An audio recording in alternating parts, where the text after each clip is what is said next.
Hi friends, welcome to Tulasi Priya recipe. இன்னைக்கு நம்ம சேனல்ல என்ன வீடியோ பார்க்க போறோம் அப்படின்னு பாத்தீங்கன்னா, கிருஷ்ணர் ஜெயந்தி அது மட்டும் இல்லாம ஆடி கிருத்திகை வரதுனால ஸ்பெஷலான ஸ்வீட் ரெசிபி தான் பண்ண போறோம். வீடியோக்குள்ள போறதுக்கு முன்னாடி நீங்க இன்னும் நம்ம சேனல் சப்ஸ்கிரைப் பண்ணலன்னா மறக்காம சப்ஸ்கிரைப் பண்ணிக்கோங்க. இப்போ வாங்க வீடியோக்குள்ள போலாம்.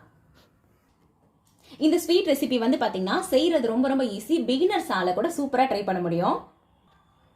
வாங்க இதை எப்படி செய்யறதுன்னு பார்க்கலாம். இப்ப ஸ்டவ்ல வந்து ஒரு வடச்சட்டி வச்சுக்கலாம்.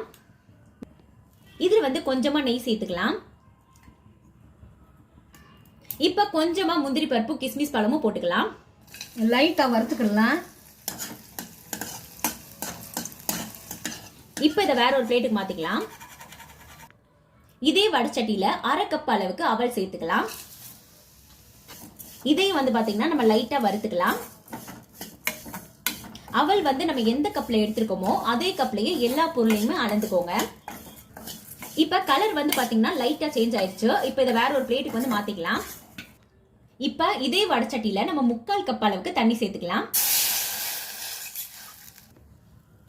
தண்ணியை நல்லா கொதிக்க வச்சுக்கலாம். தண்ணி வந்து இப்ப நல்லா கொதிச்சிருச்சு. இப்ப வந்து நம்ம கொஞ்சமா மட்டும் ஃபுட் கலர் சேர்த்துக்கலாம். நெக்ஸ்ட் நம்ம வறுத்து வச்சிருக்க அவளையும் இதுல சேர்த்துக்கலாம். இதை நல்லா மிக்ஸ் பண்ணிக்கலாம். ஸ்டவ்வை வந்து பாத்தீங்கன்னா மீடியம் ஃப்ளேம்லயே வச்சுக்கோங்க. தண்ணி வந்து பாத்தீங்கன்னா ஓரளவுக்கு வத்தி அவளு வந்து ஓரளவுக்கு வெந்திருக்கு. 1/4 கப்பு ஜீனி போட்டுக்கலாம்.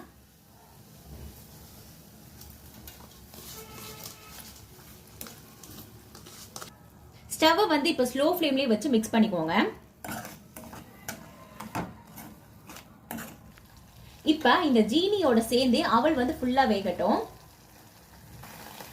2 ஏலக்காவை தட்டி போட்டுக்கலாம்.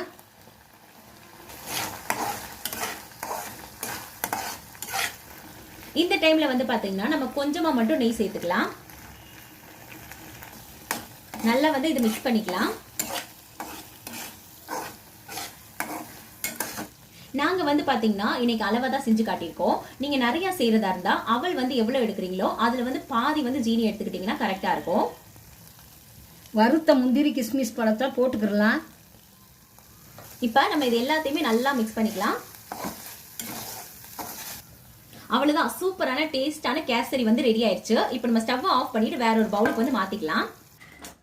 கண்டிப்பா இந்த ஸ்வீட் ரெசிபியை உங்க வீட்ல ட்ரை பண்ணி பாருங்க. வீட்ல இருக்க எல்லாருமே விரும்பி கேட்டு வாங்கி சாப்பிடுவாங்க. இந்த வீடியோ பிடிச்சிருந்துச்சு அப்படின்னா லைக் பண்ணுங்க, ஷேர் பண்ணுங்க, கமெண்ட் பண்ணுங்க. நம்ம சேனலை மறக்காம சப்ஸ்கிரைப் பண்ணுங்க. தேங்க்யூ ஃபார் வாட்சிங்.